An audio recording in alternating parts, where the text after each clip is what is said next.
Maine Mendoza at Alden Richards nahahalata na sa maaari nilang gawin sa anniversary. Tuloy-tuloy nga ang Itbulaga at si Maine Mendoza sa pagpahayag ng kanilang mga tunay na nararamdaman. Sunod-sunod na rin kasi ang mga ginagawa nila. At talaga namang nakaantabay ang buong Pilipinas, lalong-lalo na ang mga Aldab Nation. Sa mga serye nga nilang ginagawa ay hindi maikakaila na meron talaga silang pinaplano sa mga natitirang anibersaryo pa ng Kalye-serye. At hindi lang yun, kasama dito si Alden Richards. Kung makikita nyo, ay hindi na talaga nila tinatago kung ano man ang kanilang pinaplano. Parating na ito para sa anibersaryo ng tamang panahon. Napakaganda ngang ulitin nito kung sa Philippine Arena uli.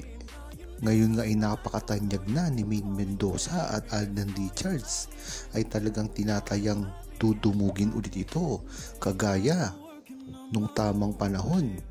Yan talaga ang inaasahan ng buong Aldab Nation na mangyari. Kaya naman talaga si Maine Mendoza at Alden Richards ay hindi na talaga maitago pa kung ano ang maaari nilang gawin sa anibersaryo. Dahil nga dito ay nagkahati-hati na ng opinyon ang mga tumutuligsa kay Maine Mendoza at Alden Richards ay talagang wala nang masabi kung hindi antayin na lang ang maaaring mangyari kay Maine Mendoza at Alden Richards. Yan naman talaga ang totoong kagustuhan ng buong Aldab Nation na ituloy na nila talaga kung ano ang nasimulan nila. Marami nga ang talagang hurdle dito, katulad ng paglipat ni Maine Mendoza at TBJ sa ibang network. Naririto rin ang kontrata ni Alden Richards sa kanyang mother network. Napakarami na nga ng ginawang sakripisyo ni Maine Mendoza at Alden Richards para lamang silang magsama. At kung matatandaan nyo, ay napakahirap din pagsamahin ni Maine Mendoza at Alden Richards kung gagawa lamang ito ng komersyal katulad ng Tok-Tok at ng Bibo. Talagang napakahirap na ginawa ni Maine Mendoza at Alden Richards yun. Doon mo talaga malalaman na talagang kagustuhan ni Maine Mendoza na magsama sa iisang proyekto. Ngunit ang mga nakapaligid sa kanila ang pumipigil dito. Ayon kay Tiburcio Clan, ginagawa ito ng mga bashers ni Maine Mendoza at Alden Richards dahil wala nang makakasira sa kanila. Isa kasi sa mga pinakamahalagang mensahe na ipinakikita ni na Alden Richards at Maine Mendoza ay walang makakasira sa kanilang pinaghirapan dahil sa kabila ng mga bashers, mga issue at chismis na pinakakalat patungkol sa kanila ay napatunayan na nila kung gaano sila katatag bilang individual at magkapartner sa buhay. Sa kanilang mga proyekto ay hindi matitinag ang kanilang relasyon sa opinion lamang ng mga bashers. Ipinakikita rin kasi nila na kaya nilang protektahan ang kanilang pagkatao at hindi nila ito basta hahayaan na sila ay masira at ang mga negatibong komento sa kanila sa kanilang pagmamahalan sa isa't isa. Dahil iniisip din nila ang buong Aldab Nation na nakasuporta talaga sa kanila.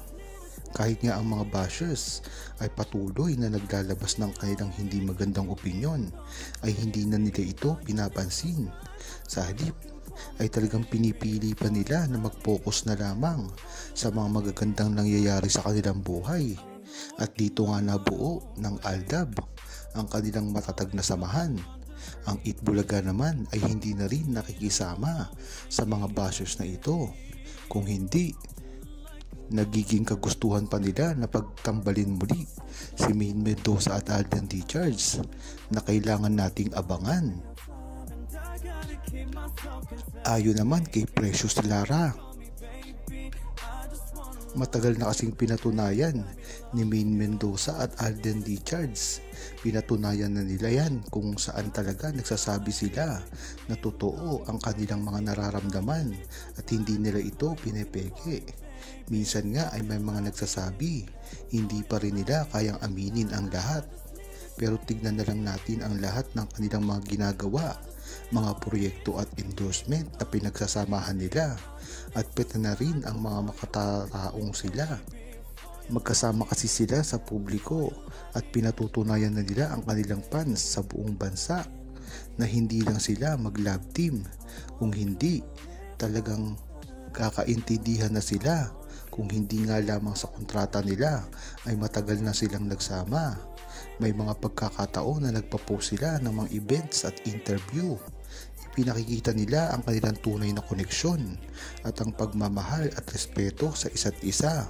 Kagaya na nga lang ng hindi nila pagbabanggit sa mga bashers at hindi nila dito pag-iintindi dahil lalo lang makakasama sa kanila ito. Mayroon na rin kasi silang respeto sa isa't isa sa kanilang relasyon.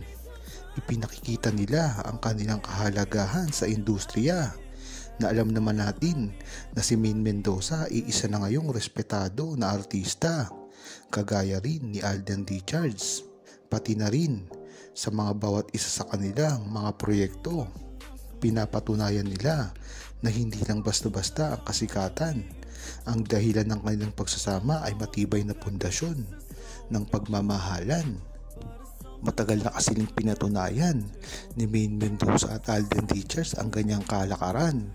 Alam na nila ang pasikot-sikot sa showbiz. Hindi tulad dati na nangangapa pa sila. Sa mga pagkakataong iyon ay talagang nahihirapan sila na i-deal ang popularity nila. Dahil kahit sila na magpunta ay tila nasasaktan sila. Kung matatandaan nyo, ay talagang napakaganda ng pagsasamahan ni Maine Mendoza at Alden Richards na lahat na lang ng love team ay bumabati ko sa kanila at kanilang mga kalaban. Ang mga bashers naman ay tinutulog sa sila dahil nasasapawan na ang kanilang mga iniidolo.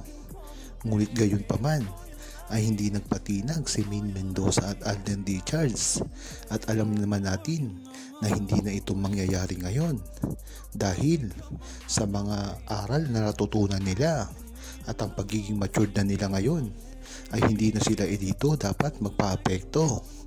Yan talaga ang kagustuhan ni Maine Mendoza at Alden Richards at yan ang aabangan natin sa kanila. Dahil kung dati ay nahihirapan sila, ngayon ay pagkakataon na nila ito para ipakita sa buong Pilipino na nag-mature na sila at tama ang kanilang desisyon, tama ang kanilang ginagawa at tama ang landas na kanilang tatahakin pa.